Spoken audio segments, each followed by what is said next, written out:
Olá, queridos alunos, tudo bem com vocês? Eu sou o professor Ian Souto, daquele que é o melhor componente, o componente de História. Vamos ao objeto do conhecimento? Aula de número 32, o escravismo no Brasil do século XIX, plantations e revolta de escravizados, abolicionismo e políticas migratórias no Brasil imperial. Detalhamento: a abolição da escravidão no Brasil, ondas migratórias no Brasil imperial, os legados da escravidão no Brasil e no Amazonas, Lei 10.639 e Lei 11.645. Pegue seu caderno, separe suas canetas, faça as anotações necessárias e vamos à aula.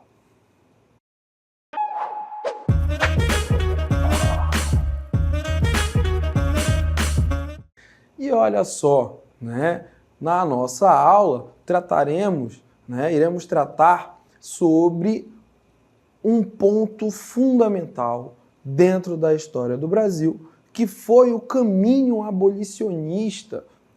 E aí, professor, você me pergunta, professor, afinal de contas, o que significa abolicionista? Vem da palavra abolição, que significa abolir, acabar, exterminar.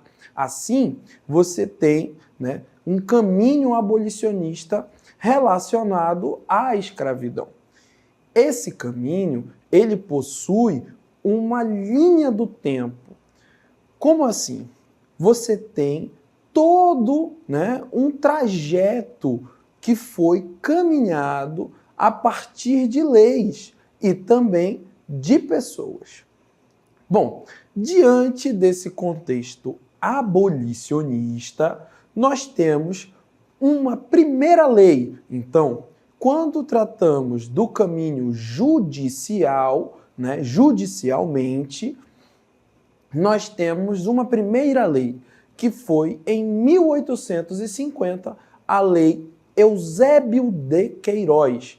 Essa lei é responsável pela proibição do tráfico negreiro. Então, a partir de 1850, estava extinta oficialmente o tráfico negreiro, Foi extinto o tráfico negreiro a partir da lei de um deputado chamado Eusébio de Queiroz. Um ponto importante, estamos falando de um mundo do século XIX, meados do século XIX. Então é um mundo que já está inserido na lógica de mercado. E o trabalho escravo, ele não estava adequado à lógica de mercado. Assim, você tem uma pressão por parte, principalmente, de uma que era um dos principais países parceiros do Brasil, que era a Inglaterra. Então, você tinha uma pressão externa por parte do governo inglês para que o Brasil deixasse de ser um país escravocrata. E assim você tem, a partir de 1850, o território brasileiro tentando se encaixar nessas medidas, nessas novas medidas de forma de trabalho e também de mercado. Num primeiro momento, com a Lei Eusébio de Queiroz. Dando sequência, nós temos 21 anos depois a Lei do Ventre Livre.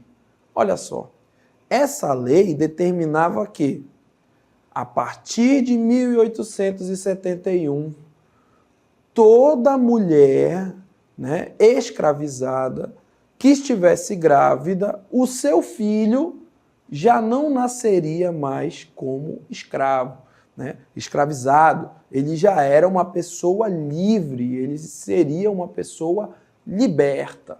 Mas entenda, até então, essas leis são leis que, de fato, não acabavam com todo o aparato, né, e todo o funcionamento do trabalho escravo no Brasil. Você tem aqui, até então, medidas para tentar frear, né, essa forma de trabalho, mas não de fato a abolição. Você tem, então, num primeiro momento, com a Lei Eusébio de Queiroz, a quebra e a proibição do tráfico negreiro, né, que era a vinda, né, de negros escravizados, mas, né, você não tem, de fato, a quebra com a escravidão. É claro que você vai ter ainda, né, negros vindos, trazidos de forma escravizada do continente africano de modo clandestino. E após a Lei Eusébio de Queiroz, nós temos a Lei do Ventre Livre, né, na qual a mulher escravizada, toda mulher escravizada que estava grávida, o seu filho nascia livre. Mas entenda, a mãe permanecia com a condição de escravizada. Então, de um certo modo, aquela criança não era livre, pois sabemos muito bem que uma criança necessita de cuidados. Assim, né, nasce mais uma lei, a Lei do Sexagenário, em 1885. A Lei do Sexagenário é o quê?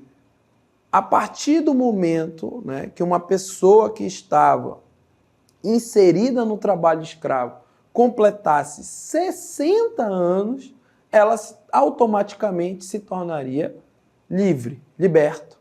Mas entenda, estamos falando de um Brasil e de um mundo, né, do final do século XIX, na qual a expectativa de vida não era tão longa. Agora você imagina de quem trabalhou a vida toda como escravizado, né, em situações horrendas, vivendo, né, de uma maneira completamente deplorável.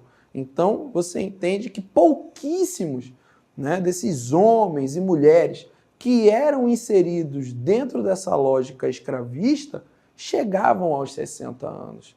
Então, até aqui falamos de 3 leis, né, que, de um certo modo, tratavam do trabalho escravizado, mas que não aboliam de fato o trabalho escravo. Então, nós temos aí leis que, como podemos falar, maquiavam a situação, mas que não resolviam de fato, né, a liberdade da grande massa de homens e mulheres que eram escravizados no Brasil ainda no século XIX. É importante atentarmos que o Brasil, esse processo de libertação das pessoas, né, que foram escravizadas, o Brasil ele estava, né, de um certo modo, muito atrasado. Por quê? Na sua grande maioria, principalmente nos países aqui do nosso continente, esse trabalho escravo ele já tinha sido abolido, né? Fazia até um certo tempo. Então, o Brasil ainda estava inserido numa lógica escravista, sendo uma lógica, né, não aceitável. E assim, você tem, a partir da Lei do Sexagenário, você tem 3 anos depois, a lei, de fato, que é a Lei Áurea, né? Em 1888, você tem a libertação, de fato, né, de homens, mulheres, crianças, idosos, que trabalhavam de forma, né, escravizada. Um ponto importante, você deve pensar que esse processo é o quê? Um processo longo, né? Imaginemos que muito antes de 1850, você já tem, né, pessoas no Brasil que estavam à frente daquilo que chamamos de movimento abolicionista. E agora teremos contato com figuras e personagens históricos importantíssimos dentro desse caminho abolicionista. Agora, como vemos na imagem, a figura de Luiz Gonzaga Pinto da Gama. A figura notória de Luiz da Gama, ela ficou conhecida, né, o movimento dele, pelo fato dele ir judicialmente lutar em prol da liberdade de pessoas escravizadas. Então você imagina, né, Luiz da Gama, que tinha, né, descendência de pais escravizados, você tem uma figura que torna-se advogado e que vai lutar em prol da libertação judicial dessas pessoas escravizadas. Lembrando que você tinha outras formas no Brasil, né, se você era um escravizado, você tinha outras formas de se tornar livre, principalmente comprando a sua alforria, né, através dos seus ganhos, né? Mas o Luiz da Gama, ele implementa um serviço, né, dele próprio, de iniciativa dele, um serviço a fim de libertar escravos, né, pessoas escravizadas no Brasil. Então é por isso que o Luiz da Gama ele vai ser uma figura histórica importantíssima diante deste caminho abolicionista.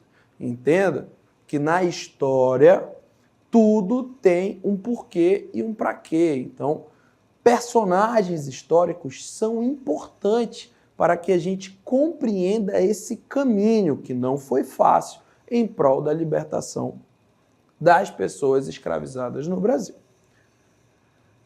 Também temos a figura daquele que ficou conhecido como o Dragão do Mar, né? Francisco José do Nascimento. Aqui vemos uma imagem, né, de uma revista chamada Revista Ilustrada, na qual temos, né, uma caricatura, um desenho do Dragão do Mar.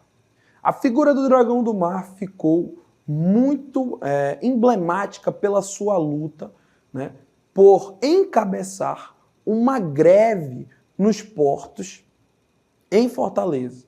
Então você tem a figura do mestiço, né, do Dragão do Mar, que implementa ali um movimento grevista nos portos de Fortaleza. Você tem ele como essa figura que vai de encontro, né, à imposição, que vai de encontro a um sistema que enclausurava e que forçava essas pessoas. É por isso, né, que conjuntamente com Luiz da Gama, né, Dragão do Mar, vai ser uma figura emblemática em prol da luta contra, né, a imposição do trabalho escravo no Brasil. Ainda caminhando pelas figuras históricas desse movimento abolicionista, temos aquela, né, que ficou conhecida para a história como a primeira romancista abolicionista do Brasil, a Maria Firmina dos Reis.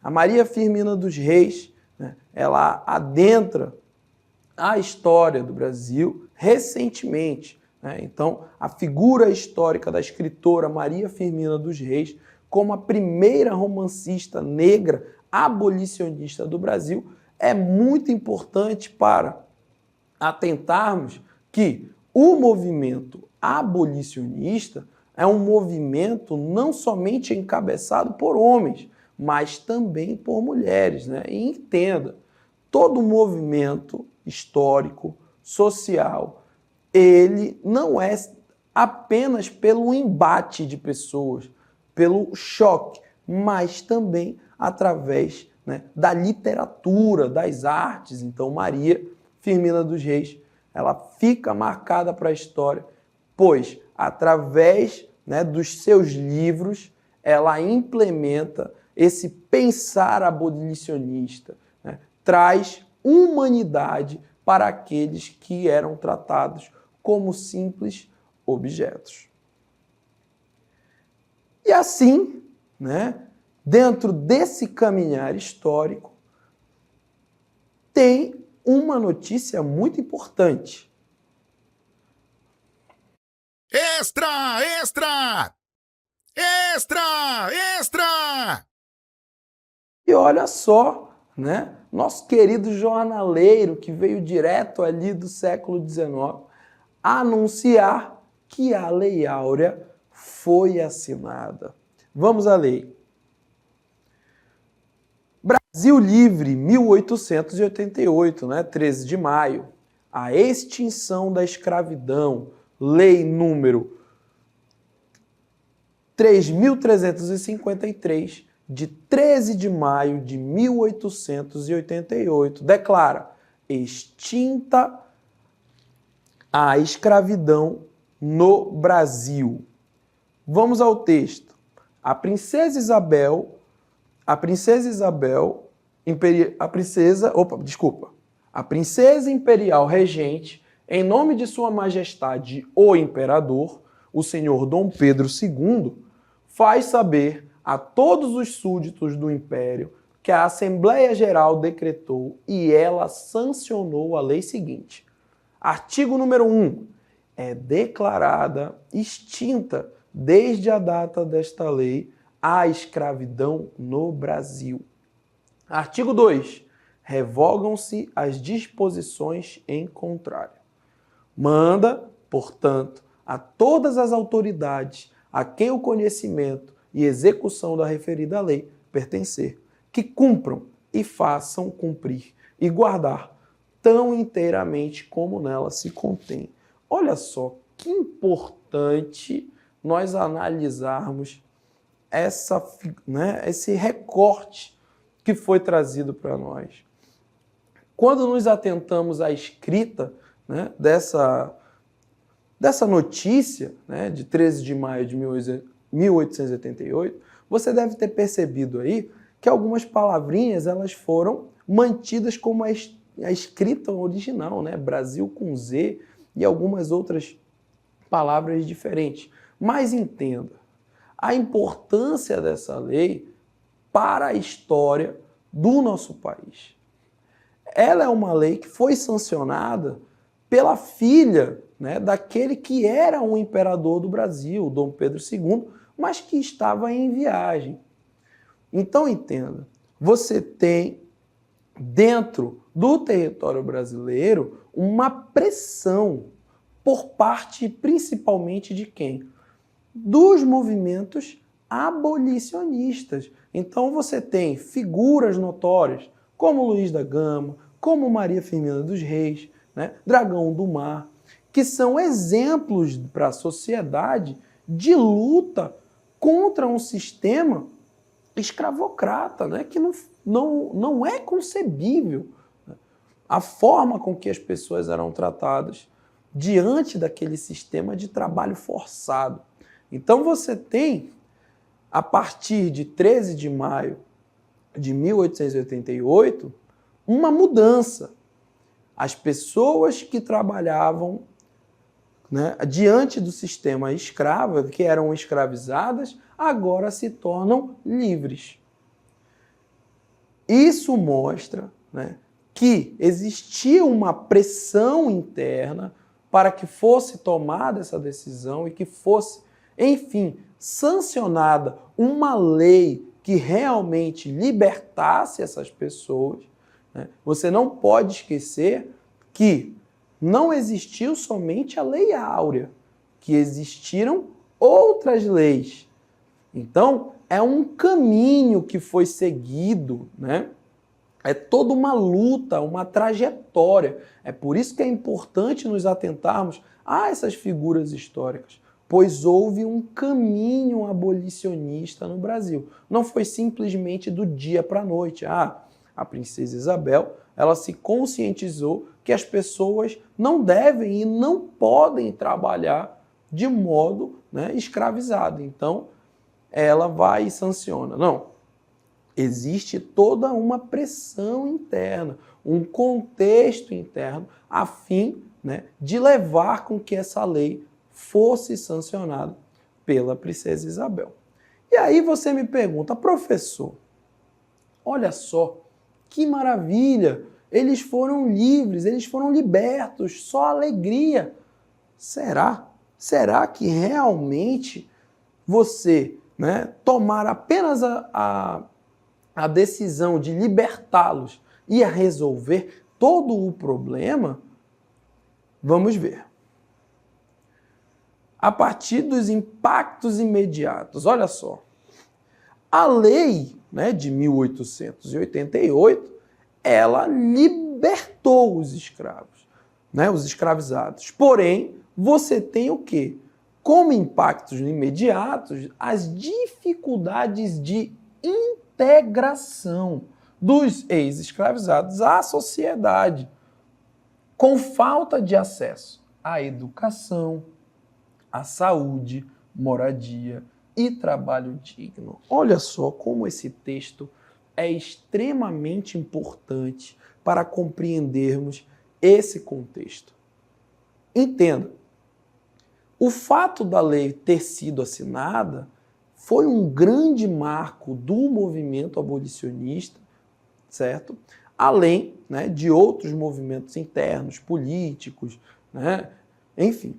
Mas você tem, diante da assinatura desta lei, impactos imediatos. Imagina, você vai libertar uma população imensa, uma massa gigantesca de homens, mulheres, crianças, que vão simplesmente, né, ser jogados à sociedade. Você não teve um plano para inserir e encaixar, né, realocar essa grande massa populacional de pessoas diante da sociedade. Então, como impacto imediato, você tem o quê?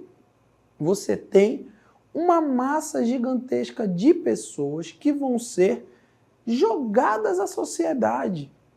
E o pior, vão continuar marginalizadas. Entenda, o pensar de uma sociedade, ele não muda tão rápido. Então, essas pessoas, né, que foram libertas passam a sofrer com preconceito, com falta de moradia, vão ocupar, né, locais que eram considerados perigosos, então vai existir um processo de favelização, essas pessoas vão ocupar, né, locais que eram considerados, né, locais perigosos ou indignos. Então você tem uma lei que liberta essas pessoas desse tipo de trabalho, mas que não garante nenhum tipo de acesso e de inserção dessas pessoas na sociedade. Então os impactos imediatos diante a essa massa gigantesca de pessoas, eles vão ser o quê? Muito, muito ruins. Vão ser impactos, né, de um modo geral, que vão causar uma série de problemas, tão somente para a sociedade brasileira, mas para essas pessoas que irão sofrer na pele, principalmente o quê? O preconceito. Né? Por isso que o nosso trabalho, por isso que, retificando, o nosso texto ele fala sobre, né, o não acesso ao trabalho digno. Então você vai ter uma sociedade que vai, né, tratar essas pessoas de um modo muito pejorativo. Assim, vamos seguindo. Busca por alternativas de mão de obra como a imigração europeia. Entenda, dentro do Brasil, né, desse contexto do Brasil do Segundo Reinado, a partir do momento em que é sancionada a lei, né, de libertação dos escravizados, você vai ter o Brasil numa busca por tentar, né, reajustar principalmente as formas de trabalho. Então, olha só, uma palavra muito importante no nosso texto, que é a palavra imigração. Dentro do contexto, né, vamos ao texto, você tem a palavra imigração. Então, você vai ter o Estado brasileiro buscando essa alternativa de mão de obra para substituir aquela mão de obra que era escravizada. E você vai ter, então, dentro do Segundo Reinado, uma política de imigração muito forte, principalmente do povo europeu, que vai ser, né, recebido em território brasileiro de uma forma bem diferente daqueles que eram trazidos escravizados para o Brasil, né, dos negros africanos escravizados. O povo europeu que vai ser recebido em território brasileiro vai ter direito às terras, né? Você vai ter o Estado brasileiro fornecendo principalmente, né, uma estrutura financeira de terra para receber essa mão de obra europeia, que vai vir trabalhar principalmente nas plantações de café. Então você tem, dentro desse período após a abolição da escravatura no Brasil, uma grande onda, uma grande massa imigratória de italianos, alemães, japoneses, né? Você vai ter uma massa muito grande desses povos, né, vindo não somente do continente europeu, mas também do continente asiático, para o território brasileiro, para suprir essas demandas de trabalho, principalmente nos campos, né, no trabalho da lavoura. Então você vai ter esse povo sendo recebido de uma maneira completamente diferente daqueles que vieram escravizados do continente europeu, reforçando ainda mais o quê? Reforçando ainda mais que a sociedade brasileira, né, estava inserida dentro de um contexto na qual olhava-se para o negro ex-escravizado de um modo, né, diferente, pejorativo, diferentemente daquele que veio, né, do continente europeu ou do continente asiático, que foi recebido pelo aparato estatal, inclusive sendo concedidas, né, faixas de terra. E dentro desse processo nós temos heranças. Heranças de um passado recente. Nós temos desigualdade social, nós temos luta por representatividade, nós temos movimentos de consciência racial e cultural. É importante atentarmos que o Brasil, o processo de libertação dessas pessoas, né, ele foi um processo longo, né, cheio de idas e vindas, na qual você tem principalmente o movimento abolicionista tomando a frente, né, desta luta em prol da libertação dos escravizados.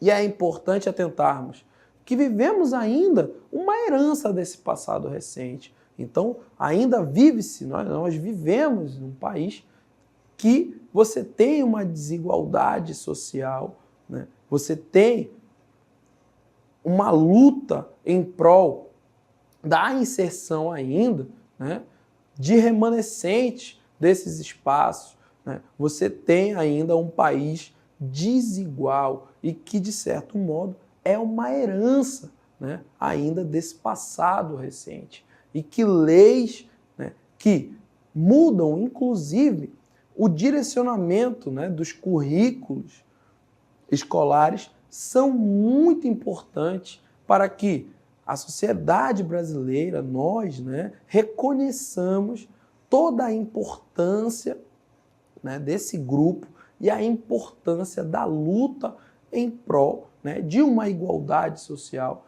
e de um respeito racial e cultural no nosso país. E assim, finalizamos essa nossa aula que tratou a respeito desse caminho abolicionista, né, das ondas migratórias e também, né, dessa herança, né, de um passado recente.